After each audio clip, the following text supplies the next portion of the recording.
यहाँ मैं आपको एक बुनियादी सा फ़र्क बता दूं। देखिए, म्यूचुअल फंड दो तरह के होते हैं। एक म्यूचुअल फंड होता है जिसको हम कहते हैं कन्वेंशनल म्यूचुअल फंड, दूसरा शरिया कंप्लाइंट म्यूचुअल फंड होता है। कन्वेंशनल म्यूचुअल फंड में ये होता है कि आप म्यूचुअल फंड कंपनी के पास जाते हैं, इनके पास अपना सरमाया रखवाते हैं और ये कराची स्टॉक एक्सचेंज में, चूँकि हम अभी पाकिस्तान के हवाले से और कराची के हवाले से बिलखुसूस बात कर रहे हैं, सो जो कुछ भी आपकी ऑडियंस वगैरह आपके चैनल पर सुन रही हो तो अपने कंट्रीज़ के अंदर अपने जो कुछ भी इनके इंस्टीट्यूशंस वगैरह हैं उनसे आप रब्ता कर सकते हैं, अपने शहरों में रब्ता कर सकते हैं। I am giving a example of Karachi stock exchange because I belong to Karachi. So यहाँ पे जो म्यूचुअल फंड इंडस्ट्रीज काम कर रही हैं वो क्या करती हैं, वो कराची स्टॉक एक्सचेंज के अंदर वहाँ के शेयर्स खरीदती हैं, शेयर्स खरीद के उनको बेचती हैं। शेयर्स खरीदना बेचना उनका काम होता है और इसके शेयर्स खरीदने और परचेजिंग के ऊपर जितना भी मुनाफा आता है उस मुनाफे के ऊपर जो कुछ भी इनकी डिटर्मिनेशन होती है आपके साथ कि फॉर एग्जांपल 95% उसका आपका होगा, 5% मेरा होगा, ठीक है। तो ये कंपनीज 5% रख लेती हैं, 95% आपको दे देती हैं। ये कन्वेंशनल म्यूचुअल फंड कहलाता है। दूसरे किस्म का एक म्यूचुअल फंड होता है जिसको हम कहते हैं वो शरिया कंप्लाइंट म्यूचुअल फंड। उसमें और इसमें थोड़ा सा फ़र्क होता है और वो थोड़ा सा मुझे डिटेल में जाना पड़ेगा समझाने के लिए। पहला इसके अंदर बुनियादी सफ़र ये होता है कि शरिया कंप्लाइंट म्यूचुअल फंड जितने भी होते हैं, जिन कंपनीज़ ने भी शरिया कंप्लाइंट म्यूचुअल फंड्स इशू किए हुए हैं, वो इस बात के पाबंद होते हैं कि वो KSE 100 इंडेक्स में इन्वेस्ट नहीं करते, वो KMI 30 इंडेक्स के अंदर इन्वेस्ट करते हैं। फ़र्क कहाँ पड़ता है?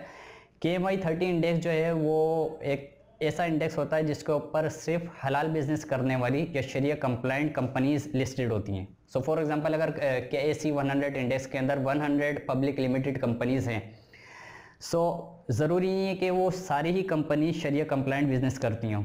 ऑब्वियसली हम बात करें बैंक्स की, इंश्योरेंस कंपनीज़ की या हर वो ऐसा बिजनेस के जो शरिया कंप्लाइंट नहीं है। फॉर एग्ज़ाम्पल खमर का कारोबार हो गया या इसी तरीके से कुछ ऐसे जानवर के जिनका गोश्त खाना शरीयत के नज़दीक जायज़ नहीं है, तो वाले कारोबार KSE 100 इंडेक्स में तो आ सकते हैं, KMI 30 इंडेक्स में नहीं आ सकते, क्योंकि इसके ऊपर स्टेट बैंक की एक पूरी बॉडी गवर्न कर दी है कि KMI 30 इंडेक्स हर साल तब्दील होते रहते हैं। सो KMI 30 इंडेक्स में ना तो आपको इंश्योरेंस कंपनी मिलेगी, ना आपको बैंक्स मिलेंगे, ना कोई ऐसा कारोबार मिलेगा जो शरिया कंप्लाइंट ना हो, ठीक है।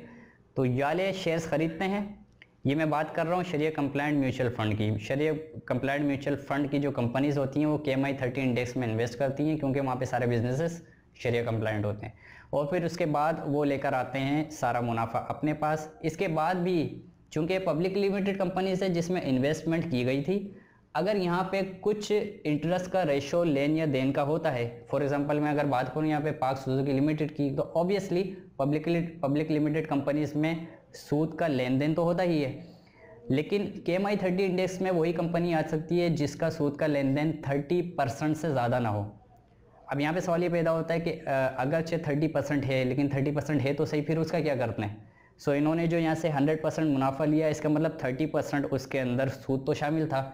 तो ये म्यूचुअल फंड कंपनीज जो कि शरिया कंप्लाइंट हैं, ये स्टेट बैंक की तरफ से पाबंद होती हैं इस बात की कि इस 30% को ये एक्सक्लूड करेंगे। इस प्रोसेस को कहते हैं प्योरिफिकेशन।